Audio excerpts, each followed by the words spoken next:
I want you for a moment to look at your life as a movie. As a young child, when I thought about the movie of my life, I'm the middle child of 3 boys and one of the few African-American executives in Hollywood. But when I go back and look at my life, when I was young growing up in the church, they said, DeVon, you can't go into Hollywood. That's the devil's playground. That's Sodom and Gomorrah. But I said, I believe God is calling me in the movie of my life into Hollywood to tell stories that can change the world. But DeVon, if you go to Hollywood, you're going to lose your faith. Don't you understand that that is a town that does not respect who you are or the God you serve? But as a young child, I would say, wait a minute, you're teaching me in the Bible that faith allows me to do all things, and I can do all things through Christ who strengthens me. But all of a sudden, I get to the gates of Hollywood and the power of God stops. Tell me, what am I supposed to believe? Does faith work or does fear work? Because you're telling me intellectually that faith is supposed to guide me, but then you're teaching me to practice fear the moment I get outside the doors of the church. So you can only imagine as a young boy, when you get smart with your elders, they say, boy, don't you get smart with me. And I said, I'm not trying to get smart. I'm just trying to understand what is the path in life that is going to lead to success. And so as a young child, I said, listen, I watched these movies like Rocky and Back to the Future. You know, what I loved about Rocky is Rocky said, listen, he thought he was a bum. And when he got the chance to fight Apollo Creed, what was his #1 goal? He said, I don't even care if I win. I just want to go the distance. And when I would see movies like that as a kid, I said, that's me. You know, as a middle child, any middle children in the house? Okay, we're gonna have a support group after this. All right, you know we need a little extra care and counseling. Because the older one, my older brother, he was the oldest, and my youngest was the baby. And here I am, the middle child, kind of put off to the side. But when I would see films, I would get inspired. And I said, I want to be able to make movies that can absolutely touch people in the way that Rocky and The Color Purple and Back to the Future did for me. But I had to make a choice. I said, am I going to go against what I'm being taught and follow where God's voice is leading me? Or am I going to follow those who may be ill-equipped to develop my movie and become what they think my story should be? Well, at a young age, I said, you know, I have to believe that God is the director of my story, and I'm going to follow him to the industry. And so here I am, an 18-year-old, young man, got into the University of Southern California. I go in for my first internship interview at the management company that manages Will Smith. I'm literally about to get my foot in the door, and at the end of the interview, the lady says, DeVon, is there anything else you want us to know? And right there, God is speaking in my ear. He said, tell her about the Sabbath. Now, you must understand something. As a Christian, I grew up observing Sabbath. So Friday night sundown through Saturday night sundown, I don't work. It's the day that I take off for observance, rest, and restoration. And I'm there in the internship interview, about to get my foot in the door of Hollywood, and God says, tell her about the Sabbath. I said, Lord, after I get the internship, I'll tell her all about the Sabbath.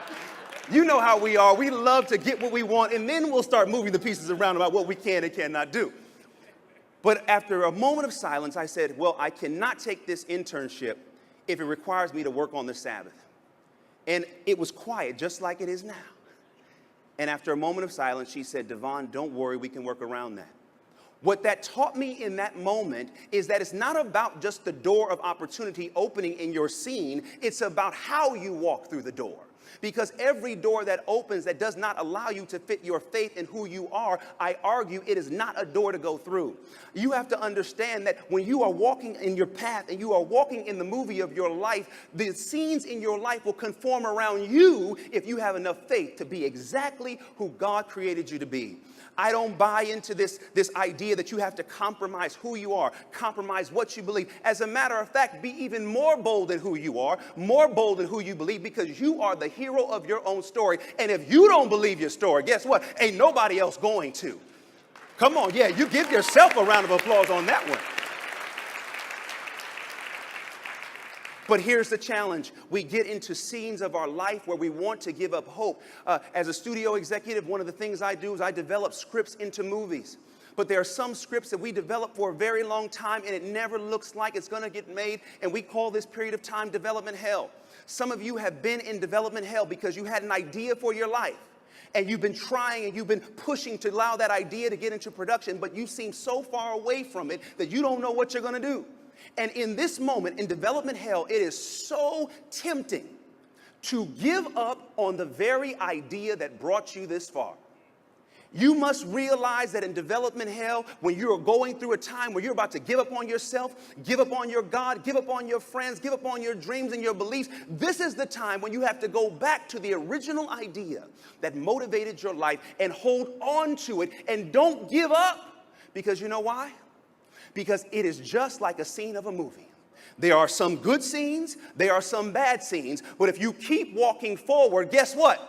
The hero always wins. And you know what makes the story good? The conflict the hero faces. So when you go through bad scenes, that must mean you are getting ready to be prepared to be victorious. You must know that a bad scene with conflict is not meant to take you down, but it's meant to actually bring out the hero in you and build you up. If I could allow us to label this scene that we're in right now, I would call it locked up but not locked down.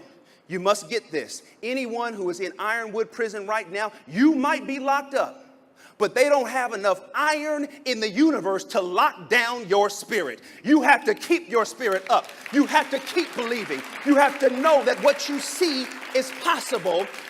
Do you know why? Because in the movie of your life, you will succeed. Don't let your current circumstance dictate your destiny, because your destiny will be set up in the moment that you're in right now. Yes, conflict will come, but if you have faith, if you like who looks back at you in the mirror, everybody that comes against you is going to have to step back and say, wait a minute, we didn't know they had that much power. We might as well go ahead and let them out, because there are other people out there who need the hero that's within. When you're getting ready to give up on your movie, step back and say, no, no, no, no, no. This movie is still good. It just might take a little longer than you thought. Don't be impatient. Don't be getting so much anxiety.